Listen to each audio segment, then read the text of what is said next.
আসসালামু আলাইকুম বন্ধুরা, সিনহা কিচেনে আপনাদের সকলকে স্বাগতম। আশা করি সবাই ভালো আছেন।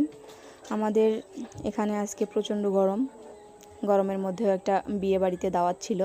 তো এই প্রচণ্ড গরমের মধ্যেও বিয়ে বাড়িতে যেতেই হলো। তো ওখানে খাওয়া দাওয়া শেষ করে বিয়ে বাড়ির পাশে একটা ব্রিজ ছিল, খুব ছোট একটা নদীর উপরে ব্রিজ ছিল। তো সেখানে গেলাম একটু ঘুরতে, প্রচণ্ড গরমে যদি একটু স্বস্তি পাওয়া যায়। তো ওখানে যাওয়ার পর আল্লাহর রহমতের বাতাস শুরু হয়ে গেল হঠাৎ করেই। আপনারা দেখলেই বুঝতে পারতেছেন যে কীরকম বাতাস বইতেছে। তো আমার মেয়ে আর আমার হাজব্যান্ড তো খুব মজা করতেছে।